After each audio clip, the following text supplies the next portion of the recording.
Jangan-jangan dia ada datanya kali di YouTube-nya dia. Makanya dia mau nyalek. Oke, kamera sudah roll, ask me anything 37 and action. Halo, selamat pagi guys. Kembali lagi bersama Benix. Kita kali ini sudah masuk ke serial Ask Me Anything yang ke-37. Gila, panjang banget perjalanan kita guys di serial AMA ini ya. Mungkin udah lebih dari 2 tahun kali ya serial AMA berjalan. Dan pertanyaannya tambah keren, tambah bagus. Langsung aja kita bahas. So, let's check this out.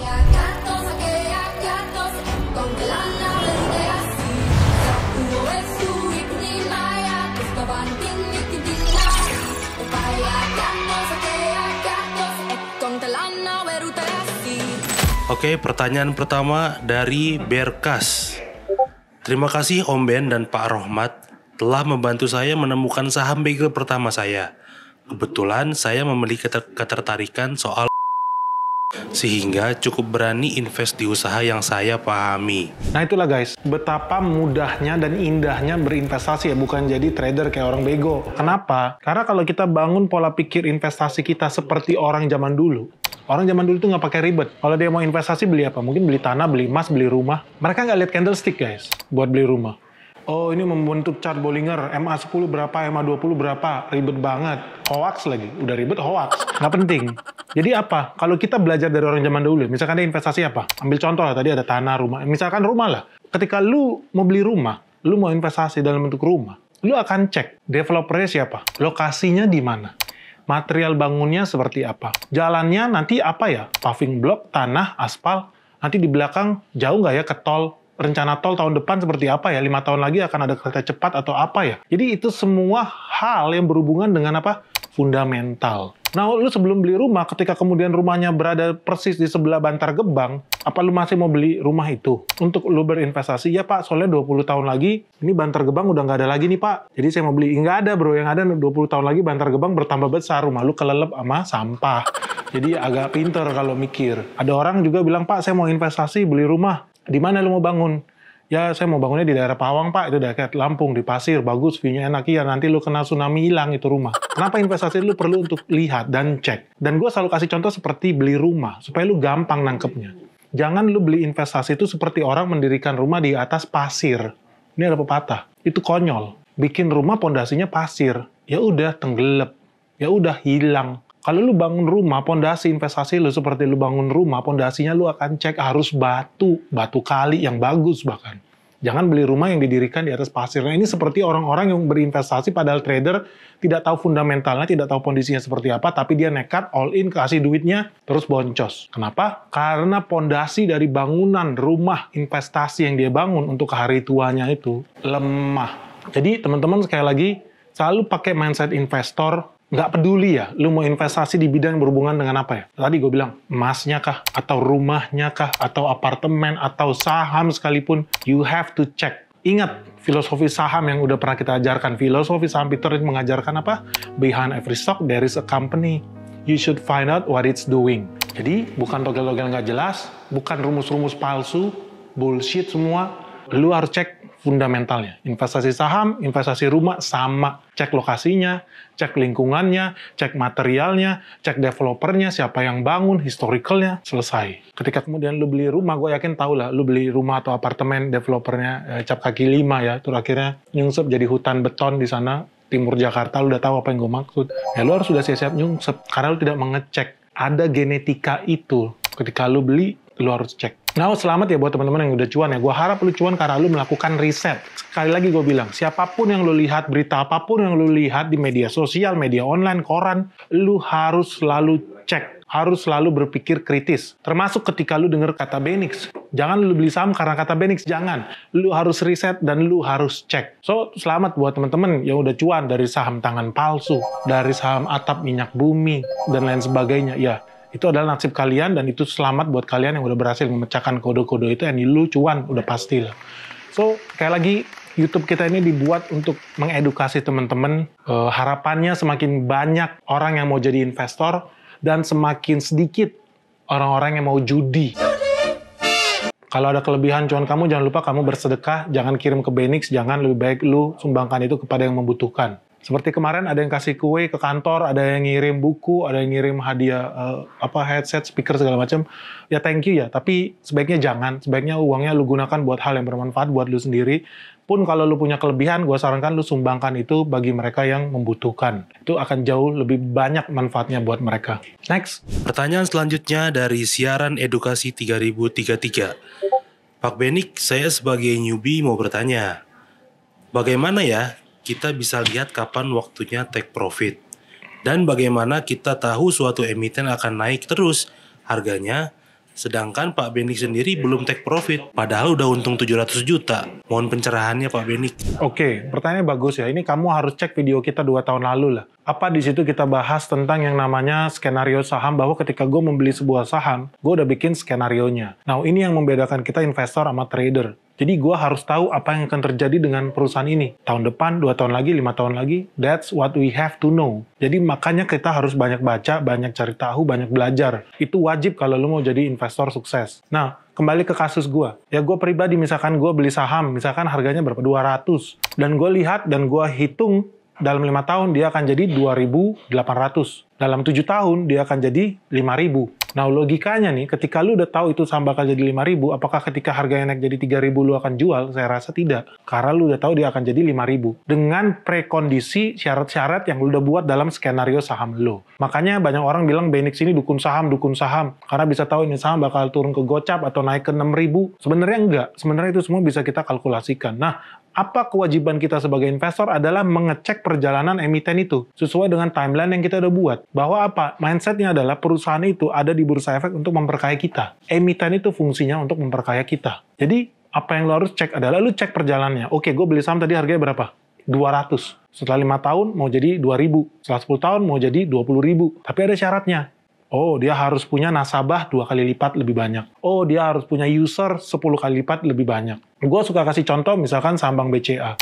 Lu tau nggak saham Bank BCA itu perusahaan bank swasta terbesar di Indonesia, market cap-nya udah di atas 1.000 triliun, udah level kuadriliun ini bank gitu. Dan kenapa gue tetap masih sering mention Bank BCA? Karena lu tahu nasabahnya Bank BCA itu berapa orang sih? Belum ada sampai 50 juta orang gitu loh. Sementara penduduk Indonesia diestimasikan 10 tahun lagi akan sampai 300 juta jiwa. Now, 300 juta jiwa, artinya kalau lu lihat 50% aja kan 150 juta ya. Artinya masih ada room for growth kayak saham seperti Bank BCA ini buat dia masuk ke market-market yang dia belum kuasai. Jadi lu bayangin, nasabah Bank BCA itu nggak nyampe 100 juta orang aja udah bisa jadi bank terbesar di Indonesia. Kalau seandainya jadi 100 juta, lu kan bisa kalkulasikan profitnya berapa per orang, per user. Jadi, itu yang gue percaya. Apalagi kemudian kelas menengah di Indonesia akan terus bertambah besarnya. Akan tambah sejahtera, akan tambah makmur. Artinya apa? Ya orang ya kalau punya akal sehat ya, pasti punya rekening tabungan di Bank BCA. Semua pengusaha dari Sabang sampai Merauke yang gue lihat, yang sukses dan punya akal sehat, pasti buka rekening Bank BCA. Jadi misalkan 10 tahun lagi, nasabahnya Bank BCA naik jadi 100 juta orang. Logis nggak sih kalau kita bilang harga sahamnya bakal naik juga? Make sense kan? Jadi lu tinggal bikin aja itu hitungannya. Jadi menurut gue investasi sangat mudah, sangat simpel, nggak usah lu bikin sulit. Tapi influencer lu aja yang menyesatkan. Jadi lu percaya tahayul, lu percaya bintang-bintang di langit kayak orang bego. Pertanyaan selanjutnya dari AMJ PTK 90. Pak Benix, untuk perusahaan yang berencana merger, bagaimanakah cara kita menghitung valuasinya Pak? Terima kasih. Oke, ini pertanyaan lu ini setara 15 SKS nih. Karena lu mau ngomongin M&A, Merger and Acquisition gitu ya. Ini gue kuliah sampai di luar negeri belajar ini nih, Merger and Acquisition ini. Jadi ketika sebuah perusahaan mau merger atau mau akuisisi perusahaan lain, dia akan lakukan audit. Pertama, legal due diligence. Itu kerjaan gue dulu, LDD. Yang kedua, kadang-kadang dia lakukan, bukan kadang-kadang, ini malah wajib ya, FDD, Financial Due Diligence. Nah, dalam Financial Due Diligence, apa yang dia cek? Ya, dia cek kesehatan perusahaan, balance sheet-nya, profit and loss-nya. Dan termasuk nanti akan dia cek juga ekuitasnya. Nanti akan ada juga tim surveyor sendiri buat cek valuasi asetnya real apa enggak. Contoh, ada perusahaan mau akuisisi perusahaan properti, dia ngaku-ngaku di bukunya dia punya aset tanah, land bank, senilai 10 triliun. Logikanya kita harus cek ke sana, bener nggak nilai tanahnya 10 triliun? Ya jangan 10M. Nah, jadi ketika ada perusahaan mau akuisisi atau mau merger, apa yang lo harus lakukan? Lo harus lihat target perusahaan yang mau di merger atau akuisisi itu seperti apa. Apakah perusahaan sehat, apakah perusahaan tipu-tipu, atau perusahaan babe gue? Maksudnya perusahaan babe gue apa? Banyak orang itu tipu-tipu di bursa efek supaya dia bisa download dana publik. Dia kemudian mengakuisisi perusahaan yang sebetulnya punya dia sendiri. Itu bahaya gitu. Dan dia nggak bilang ke orang. Artinya apa? Dia udah kumpulin dana dari masyarakat, terus dananya dia pakai bukan buat menjalankan perusahaannya dengan baik, tapi dia mau malah beli perusahaan yang kecil-kecil yang ternyata yang ini punya tetangganya, ini punya sepupunya, ini punya adenya. Ujung-ujungnya apa? Dia memperkaya orang-orang itu. Target dia apa? Nanti perusahaan dia yang emitennya ini, yang IPO ini, PT TBK itu dipilotkan. Bangkrut, nggak ada masalah. Karena uangnya udah berpindah dari masyarakat ke emiten, dari emiten ke perusahaan kecil-kecil yang dia beli. Ini namanya perusahaan sampah. Banyak orang bilang shell company atau SPV atau perusahaan yang ditakdirkan untuk mati juga bisa. Begitu ini bangkrut, ada masalah nggak? Enggak. Karena duitnya udah masuk ke sana. Dalam contoh ketika yang diakuisisi itu perusahaannya. Bisa juga akuisisinya apa? Tanah. Gue sering lihat. Ada perusahaan bilang gue mau spending 360 miliar tahun ini. Mau beli tanah di Jakarta Utara, di Tanjung Priok. Lu tahu pas emitennya. Begitu gue datang ke lokasi, ternyata harga tanahnya nggak sampai 60 miliar. Artinya kan tipu-tipu. Berarti apa? Duitnya dia bayar kemahalan ke sana. Begitu udah dibayar lunas, dia datang sama pemilik tanah. Pak, nanti kalau udah dibayar, bagi dua ya. Nah, itu biasa terjadi di bursa efek India gitu ya. Nah, inilah kita kenapa investor ya harus betul-betul bijak, harus betul-betul ngecek apakah yang dilakukan mereka adalah tindakan yang benar atau tidak. Ingat ya, nggak semua merger itu salah, tidak semua akuisisi itu salah. Tapi tugas kita memilah-milah mana merger, mana akuisisi yang masuk akal. Nah, ada juga merger yang memang sengaja digunakan untuk membunuh. Atau akuisisi yang sengaja digunakan untuk membunuh. Contoh Microsoft. Microsoft itu banyak akuisisi perusahaan software kecil-kecil dia beli untuk dia bunuh. Ada nggak? Banyak. Dan lu nggak pernah lihat itu sampai sekarang gitu. Facebook juga lakukan yang sama. Banyak perusahaan yang dia beli, terus dimatikan dengan sengaja. Tapi ada juga yang dia beli, dia bangun. Seperti WhatsApp, Instagram, dia lakukan itu.